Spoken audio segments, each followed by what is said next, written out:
Looking for clarity and confidence when it comes to decision making for your business? You've come to the right place. You're now listening to the Atomic Business Coaching Podcast. Thanks for coming back. In a previous segment, what we talked about is how to process your emotions. And Tom and I thought what would be a really good way to continue with that is how to use these emotions as advisors, right, Tom? Absolutely. Emotions advise like crazy. So what we're going to do today is we're going to go through and talk about 5 different emotions and how once you have these or you've recognized them, what you can then do with them. Because that's what we're all about here at Atomic Business Coaching and in Project 2740 is taking actions. And we're going to help you to identify what actions you can take once you recognize this emotion. So we're going to talk about sadness, anxiety, fear, joy, and anger. Awesome. In the next section, we'll talk about sadness. All right, Tom. Now we're going to talk about sadness, right? Yep, absolutely. And, we mentioned in how to process your emotions, we mentioned how sadness is often associated with not having enough information or not having enough options. And sadness really causes people to go into a really cloudy space. Sadness brings a lot of cloud around things. So we want to tell you how to navigate through that. So go ahead, Adam. Yeah, so that is exactly it. It's sadness usually stems from that place where we don't really have enough information, right? So when we don't have the information, we can't really take any action whatsoever. So what would be a very simple way to get over your sadness, which would start be looking at different areas where you can gain the information so you're no longer sad. So what are some of the ways, Tom, that people feel sad? Like what's the cause of sadness? I know it's that we don't have enough information, but what are some situations maybe that come up where people feel sad? I think people feel sad often when they're working on, let's say they're trying to sell something or they're working towards something and it's not working out the way that they expect it to work out. And they had all these ideas in their head that if I do this, it's going to happen this way. And when it doesn't happen that way, basically when the plan doesn't come to full fruition, you start to feel this like sadness, like what is wrong with me that I can't execute on this? Or what's wrong that I can't do this? And it makes you feel sad and you go into a place that's very internal and it's because something didn't turn out the way you expected it to. Great. So let's look at that one, right? If you really carried it out the way you planned it out and it did not work out and you feel sad. And again, as we said, it's because you don't have enough information and you're just like, you're upset. Like, hey, I planned everything out. Like, how come this is not working out? Right. Well, you actually do have information. You're just not looking at it. You have information now of why it didn't work out. Whether it's right or wrong information, you have information.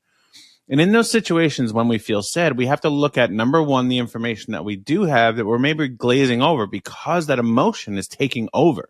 Okay, so we can take a step back, take a breath, embrace the sadness, right? It's an advisor. All of these emotions, we don't want to push them down. We want to embrace them and say, okay, what is it telling me?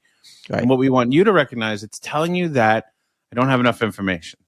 So live with that for a second and step back and say, okay, what information could I derive out of being sad there?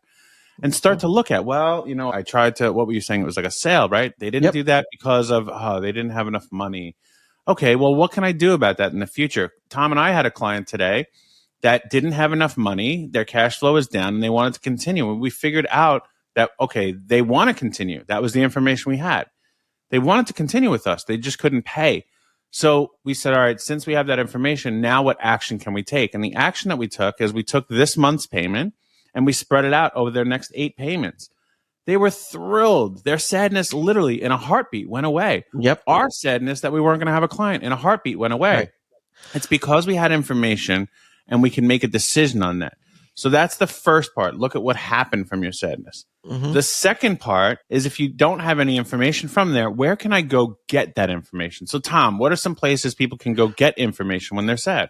Well, a lot of times it's just asking questions. It's asking questions of the person or the situation and trying to figure it out. When you go and you gather that information and now you become informed, you start to change your whole mindset around the experience. And again, it's about going into that learner mindset and recognizing you have to move forward into a different type of action. And a lot of times sadness comes too from the need to let go.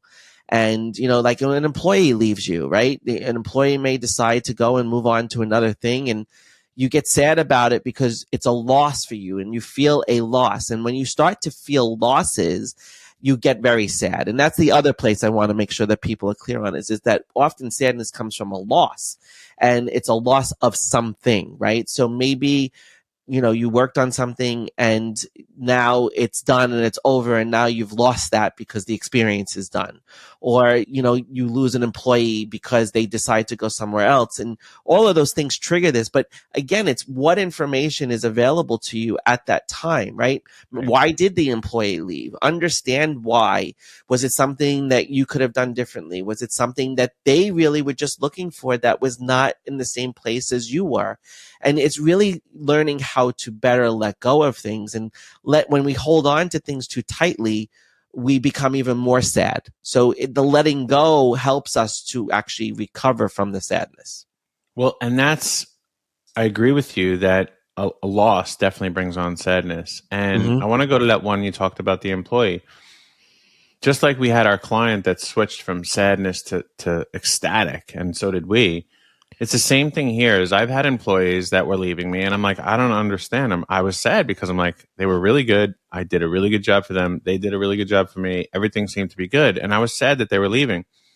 And when I uncovered and got the information of why they're leaving, I was actually very happy for them because they found a better spot for themselves that I could not provide. Right? It was literally just they made a move that was in the right interest of them and their family and their lives and their pursuit of that happiness. Right. So how could you be sad about something when someone's so happy? And it was just those little pieces of information I was missing. And in that situation, it moved. And this gentleman, his name is Ed. He worked for me. He was a rock star. I changed him to new positions. And because of that position, he ended up getting a job at a huge government organization. And today he's one of the leaders at that organization. I still speak to him. This was, 7-8 years ago this happened. I still speak to him sporadically. I'd say probably twice a year. And we're both in such a good place. Now imagine if I would have just been sad and let it go. I wouldn't have that relationship with that person anymore. Or if I did have it, I might have the wrong type of relationship because I didn't have the information. Correct. So it's all about gathering information. And you can gather that in groups like this where we work, one-on-one coaching. You can watch a podcast. You can read a book. You can ask the person who made you sad. You can go on Google and say, get more information on this thing. But it's about informing yourself. And what information does is give you knowledge that you now must take action on. And again, that's what we're all about here at Atomic Business Coaching. So in the next section, we're going to talk about anxiety. So, all right, in this section, we're talking about anxiety. So what is anxiety? Anxiety, as we talked about and how to process your emotions, is simply having so many options available to you. And I often refer to anxiety as misdirected energy and deciding where we need to direct the energy next. And that's what we're going to talk about here is how to figure out what option is best for you. So let's go, Adam. Yeah. So, really, that's what we want to do is, again, it's an advisor. And if you get that anxious feeling, like, oh my gosh, you have to first recognize like, okay, that means I have way too many options. Okay. But now what do we do about that? So what do we do about that is try to first prioritize. Okay. When we have options, and let's even say it's the same, let's do something silly. I know I had someone recently have anxiety over buying a car. Okay. Right. And it was like all these different cars that they were looking at, and they're like, they couldn't make a decision. And it went from being a fun purchase for them. They were really excited to buy this new car to now it was this very stressful and anxiety ridden situation. And I said, well, let's narrow it down. What is the problem? What are the options that you can't really handle? And what is the things that you can take control of? And first thing it broke down was to budget. And they were like, well, here's my budget. And I said, okay, well, what's the bottom of that budget? Because they were only looking at the top. I'm like, okay, so you have a top and a bottom. So we eliminated all cars outside of those boundaries. And it narrowed it down. And their anxiety started to shift a little bit. And it was like, well, what's the priority here? What are you really looking at this car for? And for you, maybe it's, you want all the creature comforts and all the technology. Or for someone else, like I'm looking at a new car, I'm going through a midlife crisis and I want a fast sports car that's loud and like, so that's my priority, right? But I also have a priority for me where I have to make sure my 2 children can fit in the car. So I can't get a Corvette or a Ferrari or any of those things, unfortunately. So I have to find something that has that space. So as I start narrowing down what the options are, or as I did for that client, narrowing them down, you're only left with a few things. And then you won't relieve the anxiety completely, but you'll lessen it. Okay. And that is the goal here, is we want to be able to make a decision.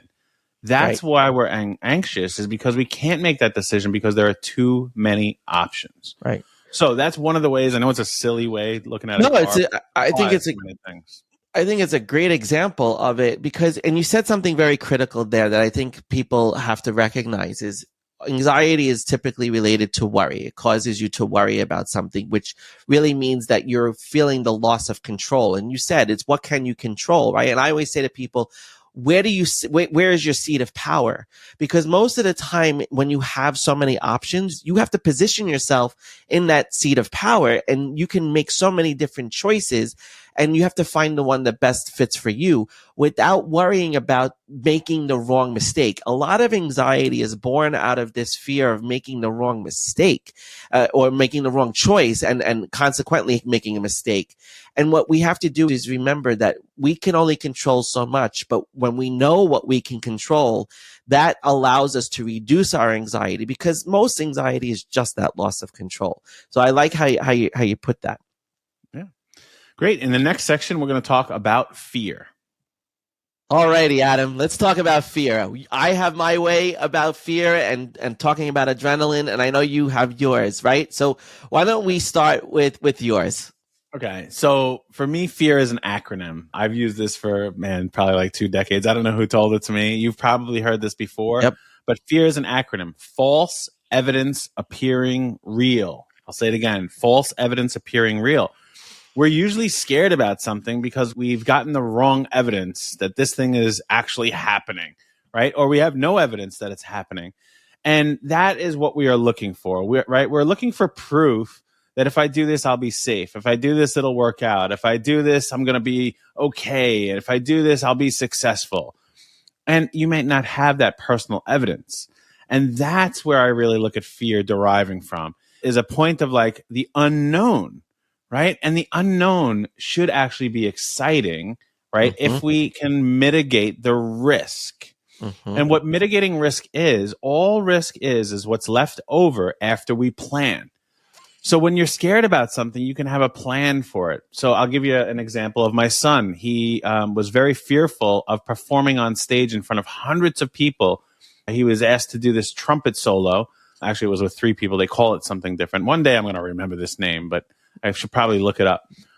But it doesn't give me anxiety, so I don't need to find out that information. I'm sorry, it doesn't give me sadness, so I don't need that information.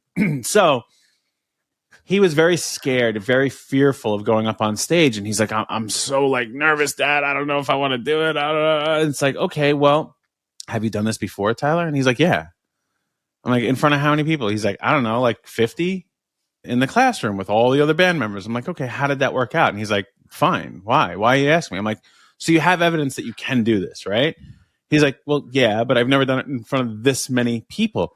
I'm like, okay, well, what can you now do about this? Like, what can you actually go ahead and prove to yourself that you can do? He's like, well, I don't know. I'm like, okay, how have you done something in the past that have scared the shit out of you? And he's like, well, I usually like take a minute and go by myself and take some deep breaths and then I kind of get over it. I'm like, okay, so could you do that before you step on stage? He's like, yeah, I guess I could. I'm like, great. I'm like, and here's the other thing, which I'll add this to. Fear is a necessity for success. And the reason why is fear lets you know that the thing you're about to do actually matters. Okay? So you can reposition it that this thing matters. And maybe I don't have evidence on this exact thing, but I have evidence on previous things, or I can look out in the world and see the evidence of these. You know, many people get scared of roller coasters, right? And have people died on roller coasters? Yes. The percentage of them, very low. Okay? So if you start to look at the real evidence of how many people have perished through a roller coaster ride, it's very, very low. Okay? And the risk is, there's some left over. That track could break. It could happen. And here's the other thing. When it comes to being fearful, you don't have to do it. Right. If you own your own business, you're here because you make all your own choices. So you don't have to do these things. It is a choice of yours. But you want to base it, in my opinion, on the correct evidence and not this false evidence. Yeah. So what's 100%. your opinion on it, Tom? Yeah. So like you said, like fear is essential to business and to success. It's also essential to life. I mean, we wouldn't have fear if we didn't evolve to experience fear, right? I mean, when the cavemen were out in the world, when a lion or something came up to them, there was fear that triggered because it was a life or death situation. And fear usually, it creates that fight or flight mechanism for us. And there's a lot of things that happen during that fight or flight stage. And one of the things I always talk about in my adrenalized living, the terminology and thing that I've coined is that adrenaline is released when you are afraid. And there's a reason for why our bodies produce adrenaline and escalate it in that situation, because adrenaline actually constricts our blood vessels and increases blood pressure so that we can actually deliver more blood and oxygen to our brain, our eyes, and our muscles, right? And the whole point of it is to be able to think clearly, to see clearly, and to be able to act to get out of that situation that is a life or death situation. And what we try to do with our clients too is to help to adrenalize you. And we want you to use the adrenaline that is coming from a fear response as a way of seeing clearly and thinking more clearly and being able to take more action. It's not just, it doesn't just exist for the sake of living and dying. It exists for all things that we do so that we can move forward when we are facing an obstacle that's causing us to be afraid. But that fear, like Adam said, is necessary for our success and necessary for our business. And because it's necessary, that adrenaline is necessary to help us think, help us see better, and to help us act and take the action that we absolutely have to take in those moments when we are the most afraid. And it's because it does matter. And that's really, like I love the false evidence piece. I love the adrenaline piece, but it's so true. So I think we can look at this from two ways on how can you use this emotion, right? Number one is you can look at it from a mental standpoint of like, hey, let me look at the evidence that I have from my life or outside there in the world. And then number two, we can look at it from a biological perspective. If we have been given this gift of like, now we have the tools to go ahead and use that chemical called adrenaline to go through this thing. I can focus. I'm a little bit stronger. I can see, clearer. I can do these things. So when you feel that fear, it's your body saying like, oh my gosh, I can do this. I'm giving you the extra chemicals in your body to go do it. And then you can certainly take a moment to think like, I have done something like this before. I'm going to be okay. And we talk about the fight, flight, or freeze, right? And very often I eliminate the freeze because I never want to be paralyzed by the fear. And I think that's where most people get stuck. And when you get stuck in your business and you get stuck on what you're working on to improve your business, it's you have to reevaluate if fear is the root cause of that. And if fear is the root cause, you got to change that trajectory to using the idea of the adrenaline, where you take time to think through the problem and you focus on it and you try to see what all of the possibilities may be for you. And then you could actually take the action that you need to take. Great. In the next section, we're going to talk about joy. All right. So what is joy, right? So joy is this happiness that we experience, and joy is very healing for us. It's something that is necessary for us to be happy. And that emotion comes from a place of you either have done something that you want to celebrate, or you are recognizing an achievement in your life, or maybe there's somebody in your life that has done something and they've succeeded and now you want to recognize them. What a lot of people do sometimes is when other people are succeeding and we're not, we eliminate our joy and we take that time, we take that opportunity to really appreciate and pay homage to someone who is succeeding because of our own insecurities. And what we have to do is just turn that around, right? Like Adam mentioned in the sadness section, when his employee was leaving, he was sad, but he was also happy for his employee because he was moving on to something that really served him better. when we miss the opportunity to be grateful and experience and be happy for somebody else, we have to recognize that actually hurts us.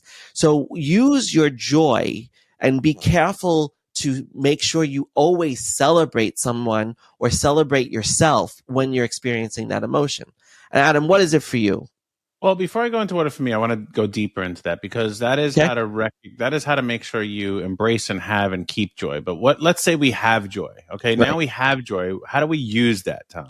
How do we use that emotion of, now I am joyful. I'm joyful. Yeah. How do I use that? It's the biggest momentum, it pushes the momentum forward. It helps you to continually act in a great way because you're in a positive mindset and you keep doing things. And that's when you experience the most clarity, is when you're happy.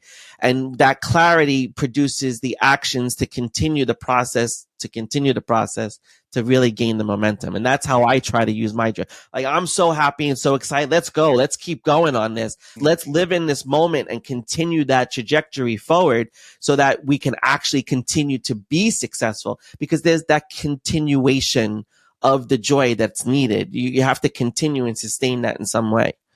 So that dovetails nicely into the way I look at joy. And I'm going to put a negative spin on this, but it's useful, right? Because we're talking about how do we use it. Mm-hmm. So as Tom says, is joy can allow you to build momentum, right? And obviously, if you're excited about something, if you're joyful about something, you may want to do more of it. But when I look at joy, it's a false future hope.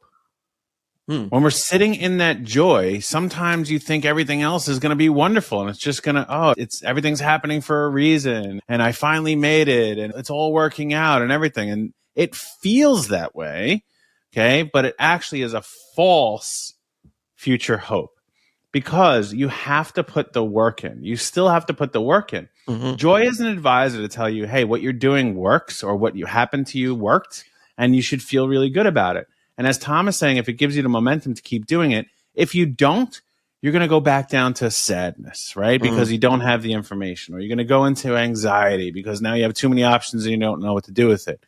So the key here is that, yes, embrace it and enjoy it, for lack of better words. Right. But and get the momentum out of it. But make sure that you understand this is momentary. Okay. It's not going to last if you don't continue to put in the work that brought you that joy at first. Yeah. Right. And there's more work to do to enhance it or build upon that. So that's the way I look at it. Yeah. I think that's a great point, right? Joy is very temporary, right? Sadness lasts much longer.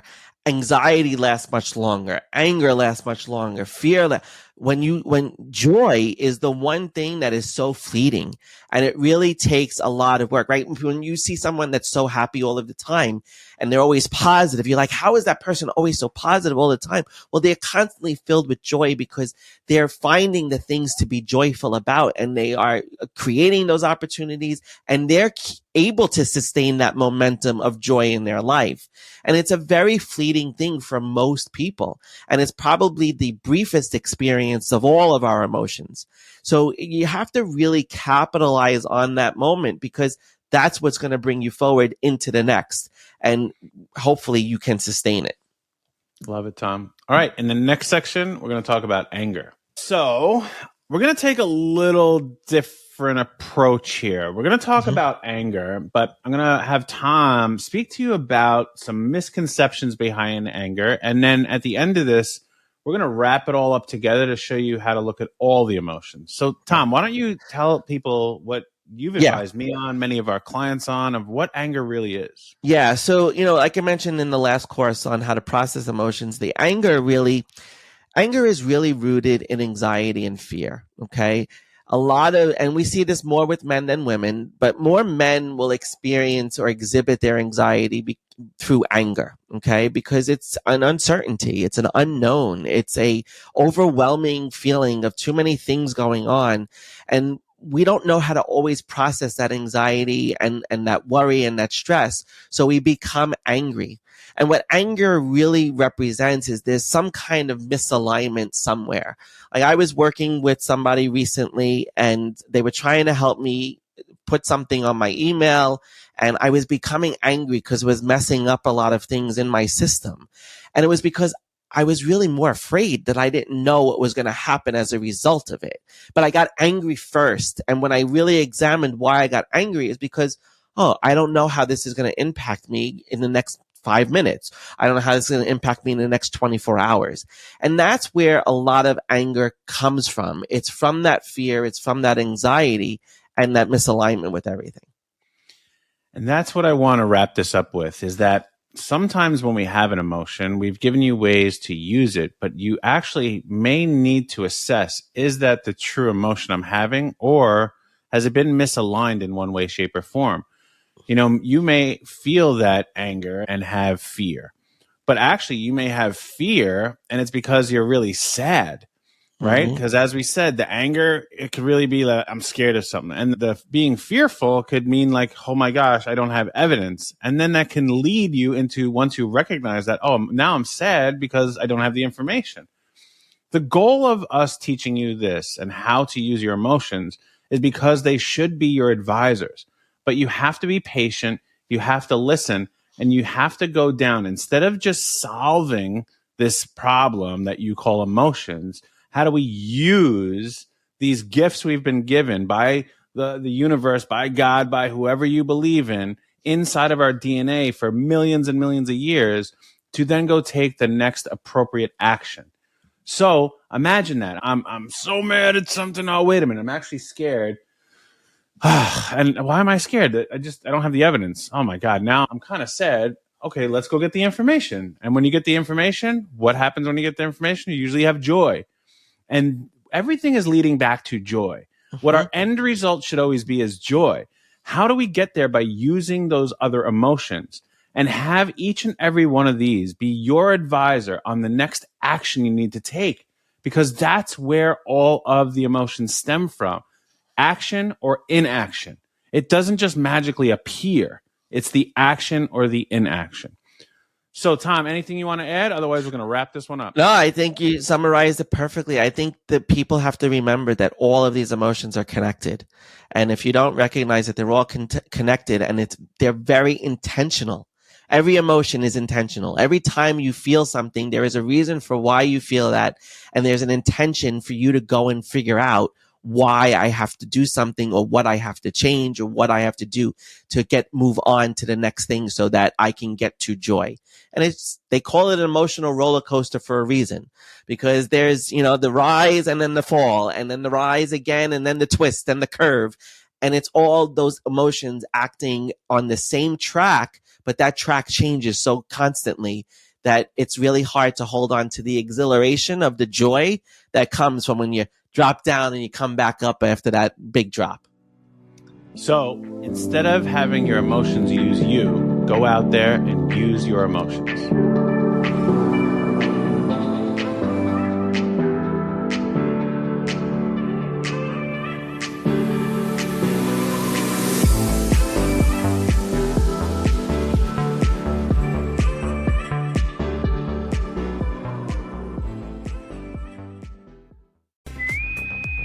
Attention all Starfleet personnel. New York's only fan-run Star Trek convention, Trek Long Island, is back this summer. Get ready for 3 days of sci-fi fun celebrating your favorite franchise in the Empire State. Meet the stars from Trek shows spanning different eras, including Melissa Navia and Yetidi Padaki from Strange New Worlds, Gabrielle Ruiz from Lower Decks, Armin Shimmerman, Chase Masterson, J.G. Hertzler, and Kitty Swink from DS9, Ethan Phillips from Voyager, Janet Kidder, Tara Rosling, Conrad Coates, and Elias Defexis from Discovery, and many more, including celebrities who haven't been at a Star Trek convention in years, like Clyde Kasatsu, Natalia Nogalich, and Daphne Ashbrook.